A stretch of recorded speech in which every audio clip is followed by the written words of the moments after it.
Hello, in this video I'm going to be talking about the forEach array method that's built into arrays in ES5 JavaScript and beyond. So what I have here is an example, and we're going to talk about the theory behind forEach and why you would use it. So before the forEach method, if you wanted to access every element of the array and do something with it, you had to write a for loop. So the for loop, it's pretty boilerplate. It always looks the same. It starts out like this. You continue while I is less than the array length, I++. So it's a lot of typing the same thing over and over again. In this example, I'm just console logging the current value. So if I were to run this code, I'm using TypeScript. I have a custom build process set up. You don't have to worry about all that because this is just a JavaScript method. So whether you're doing this on the front end in the browser or if you are doing this on Node.js like I am, the process is going to be the same as far as the actual code usage goes. So I'm going to run this for you, and we'll see the output. So we see 3 objects get logged to the console. So that's these 3 orders right here, and that's what I'm doing. I'm printing the orders array, and I have this for loop written to do that.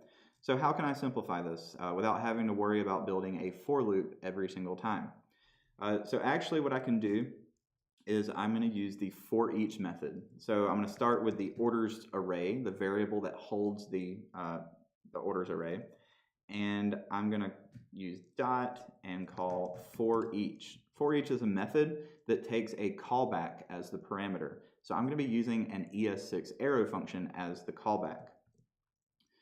In here, you can, the first parameter is going to be the current value. So behind the scenes, it's looping through and it's going to call this callback function for every single item in the array.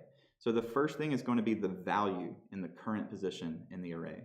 The second parameter, if you'd like to include it, is going to be the index. So that's going to be 0, 1, 2, 3, and so on. And finally, the third parameter, if you'd like to include it, is going to be the actual entire array every single time. So sometimes that might be useful for you.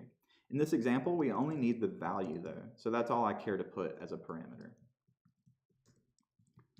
Okay, and then console.log the value. So let's, I'm going to comment this right here, my original print array function that I had as an example of what we used to have to do. I'm going to comment that and then run the script again. And I get the exact same output. Okay, I'm going through console logging. Now, it doesn't look like I've saved a lot of code here, right? Because it still looks the same structure. We have this indentation. It's 3 lines, 3 lines. So it didn't save a lot of room here. But there are some additional things we can do to save space.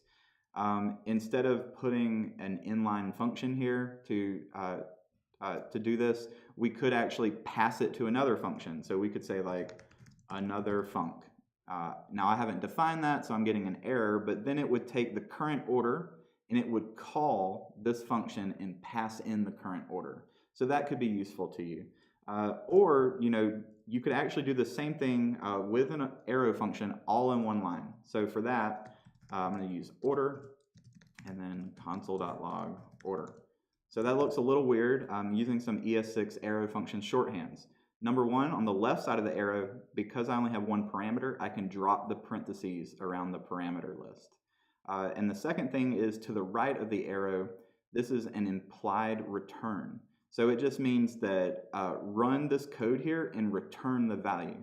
Now forEach doesn't care about anything being returned in the callback, so this is actually really safe to do. This isn't going to cause any problems. So it's completely fine to do this, and it lets you be more concise and write it all on one line. Perhaps the trade-off of readability. Someone who's not experienced with ES6 arrow functions will look at this and wonder what in the world is going on. But if you are someone who likes to minimize your code as much as possible, you can get this accomplished in one line. And if I run this code just to show you, the output is going to be exactly the same. And so that's a lot easier than having to write a for loop every single time just to go through and do something simple on every single element in the array. So that's the forEach method. I hope you find it useful and I hope you take advantage of it.